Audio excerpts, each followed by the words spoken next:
And I'm Stephanie Skelnik. Studio 51 is a weekly news magazine produced by Loyola University students in Chicago. Our name is Studio 51 because we are located on 51 East Pearson in this beautiful street studio in downtown Chicago. The Blackhawks. Everyone in the sports world is talking about them.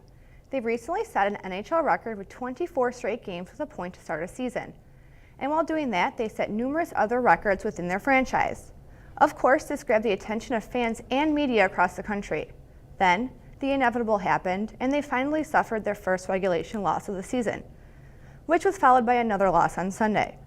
Going into Thursday's game against Columbus, the Hawks were on a 2-game losing streak, their first of the lockout-shortened season.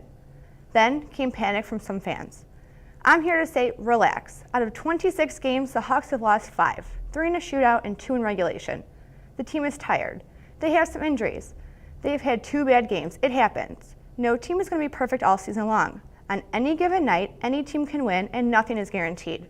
It's better they lose now than in the playoffs, because let's be honest, anything short of a Stanley Cup will be deemed a failure. If a 2-game losing streak turns into 5 or 6 games, then people can become a bit more concerned. But until then, enjoy this season and all the bumps and excitement that come with it. And remember, the regular season becomes a thing of the past once the playoffs begin.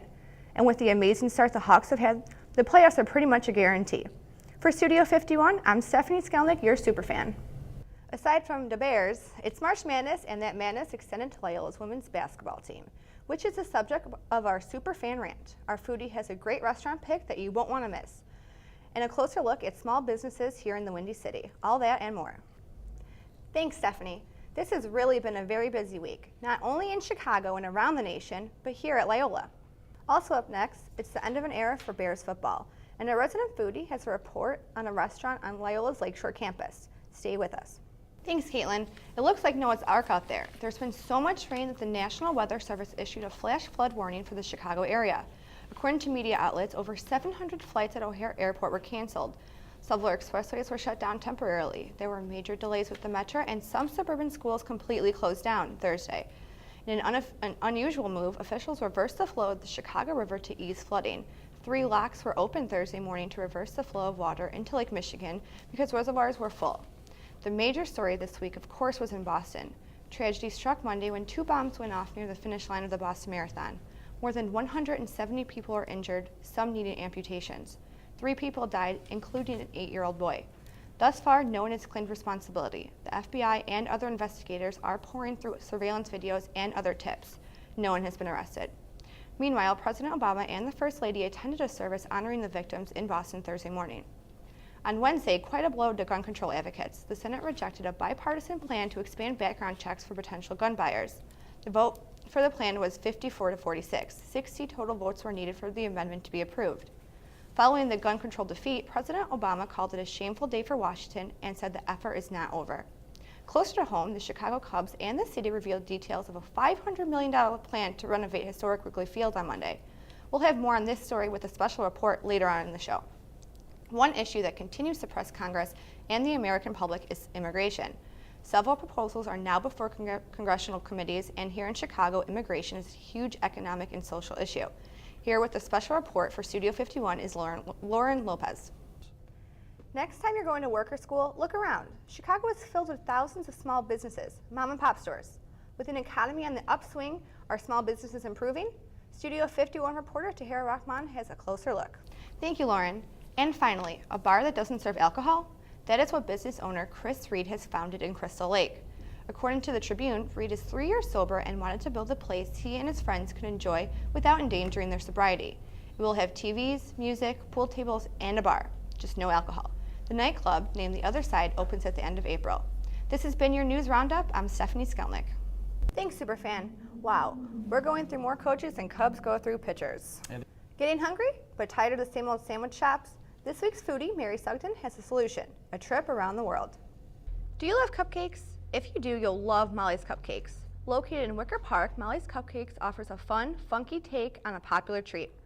When you first walk inside the shop, the first thing that catches your eye are the swings located at the coffee bar. The next thing you notice is the many flavors of cupcakes. From peach cobbler to Boston cream to mixed berry, there is something for everyone. I tried the Cookie Monster, vanilla cake filled with cookie dough and topped with sweet buttercream. It was delicious. It's definitely a must-have if you love chocolate chip cookies. Molly's most popular and best-selling cupcake is called the Ron Bennington. That is a chocolate cake, peanut butter filling, chocolate ganache icing, and topped with crushed butterscotch. Now, the filled cupcakes are a little pricey at $3.75 a piece, but trust me, it's worth it. If that is too expensive for you, you can build your own cupcake with no filling for just $2. Not only do they offer fresh cupcakes, but they also have cheesecakes, cookies, eclairs, Rice Krispie treats, and brownies, all homemade. To check out the wide array of treats and flavors of cupcakes, you can go to Molly's website at mollyscupcakes.com. For Studio 51, I'm Stephanie Skelnik. Chicago has gang and violence issues that often control the headlines. But there is another issue in the city: homelessness. Thousands of people go homeless each month, and the city is trying to put an end to it. That's why organizations like the Franciscan Outreach Association are so important. Their soup kitchen, called the Marquardt Center, offers a dinner service every day for those that are hungry. We have dinner, which we serve every night, and then we also have lunch. But we also provide other services such as showers on Mondays and Fridays and laundry services 4 days out of the week. The Marquardt Center not only feeds the homeless, but also tries to help them get back on their feet. It's stable. They have, the ability for people to get showers. I've sat here and created artwork. I've talked to an attorney.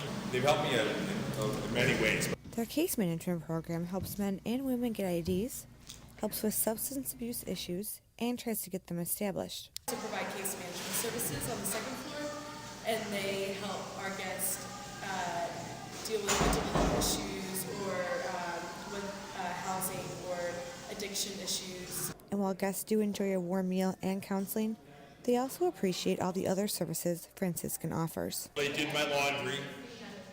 I'm wearing their clean clothes just today. They're anchor in an unfathomable. Thanks, Mary. Sounds like a pretty convenient restaurant for Loyola students on the Lakeshore campus. And coming up, charter schools. What do you think about them? Should we have more? Less? Studio 51's Dominique Stem has a special report. Along with offering a soup kitchen and a case management program, the Franciscan Outreach also offers a day program and 2 overnight shelters where men, women, and children can go.